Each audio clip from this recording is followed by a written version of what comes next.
Hi, bestie. Welcome back to my channel. If you're new here, my name is Amber and I own Artfully Divine LLC, which is currently a stationery shop. And this YouTube channel basically documents my journey through art, business, and life as a 28-year-old full-time worker that's juggling and adding on a small business because that's my dream and I really want to pursue it. And in today's video, I actually got a Shopify order for a set of greeting cards and I wanted to go ahead and pack it and then show you guys what I do. And if that's something that you're interested in, please stay tuned. The very first step that I do is to print the packing slip. Immediately after, because each packing slip has its own shipping address, I always put that address on top of a envelope and I try to make it a little bit more professional by just printing it onto the envelope directly instead of writing it out.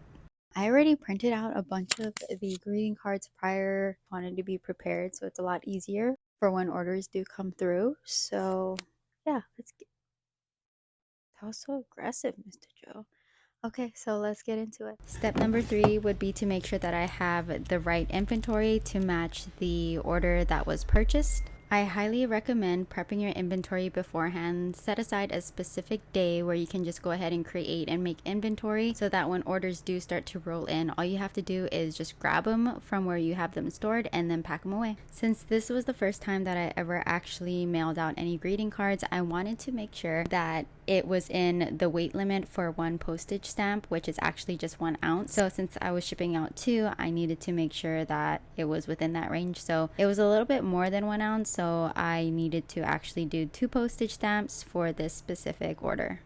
I wanted to touch bases on the Shopify and Etsy interface. Honestly, I like them both. They're both very easy to navigate. It does take a little bit getting used to because it's something that's very new if you're a first-time user, but it's once you see it a lot, you'll get the hang of it.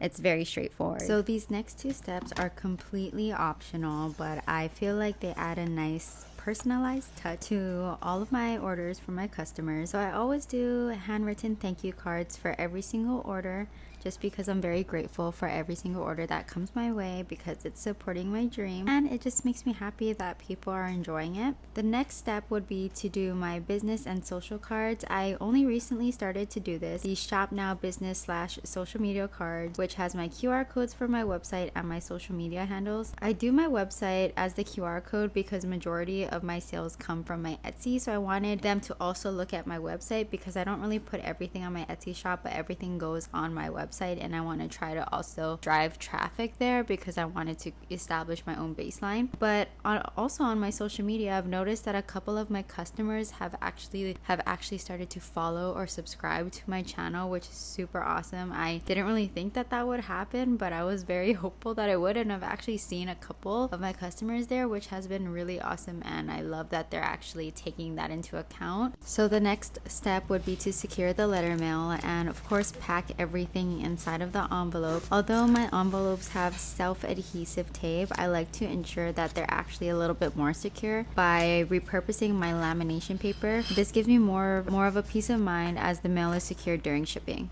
The final step would be to drop off the piece of mail or ship it out. I usually drop it off at the most convenient USPS drop box.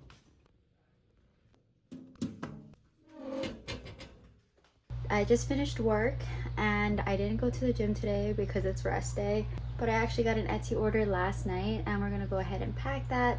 So let's go ahead and get into it. So while I'm packing this order, I kind of wanted to touch bases on the materials that I've used for shipping stickers and greeting cards, which are things that I've learned throughout the year as a small business owner of basically a stationery business and shipping out orders from both Etsy and Shopify. A couple of the materials that I use now would be definitely cardstock, a printer, and a laptop. And these 3 materials help me print my printing slips, make my thank you cards, make my business and social cards, as well as make my inventory. And of course, inventory is completely different depending on what you're planning on shipping out or selling. For me, it's stickers and greeting cards and bookmarks at the moment. So my inventory basically consists of cardstock paper, sticker sheets, laminating paper, and self-adhesive magnets just for my materials for my specific inventory. And I always want to make it be as nice and pristine as possible during shipping. So of course, for all of my products, I make sure that they're wrapped in cellophane, which is basically like a plastic bag that I just got off of Amazon. And I always make sure that the dimensions are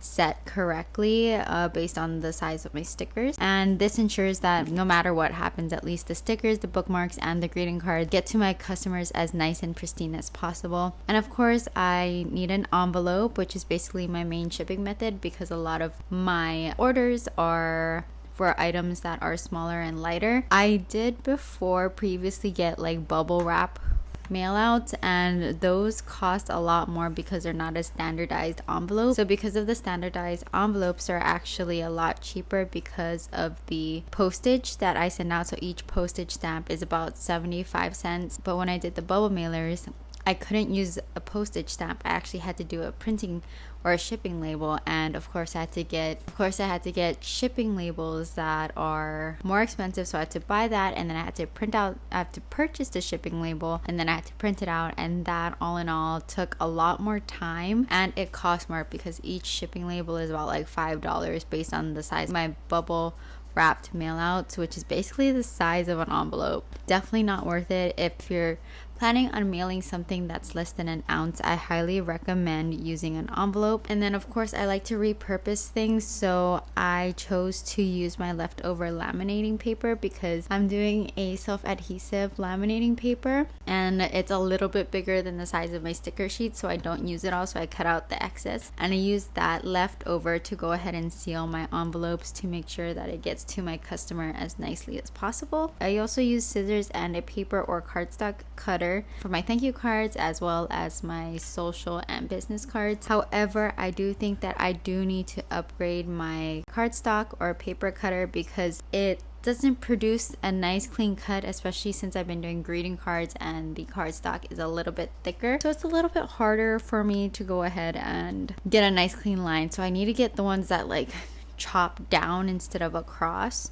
so it doesn't leave a lot of residue and it makes more of a nice clean cut. The next item that I also use are Forever USA stamps, just for shipping purposes. I just order them online in a book, or whenever I go to the post office, I always ask the worker if I could purchase that. And of course my inventory, and that is pretty much all the materials that I used for shipping my stickers and greeting cards. And I wanted to say thank you all so much for staying tuned on this video, and I hope that this helped you out on your business or art journey. If that's something that you're pursuing, I'm here for you. I'm excited for you on this new journey. I love that for you, and I wish you nothing but the best. And I hope that this video gave you some knowledge on shipping out things, and I hope you learned from my mistakes, and I hope that you don't copy my mistakes. And yeah, thank you all so much for staying tuned.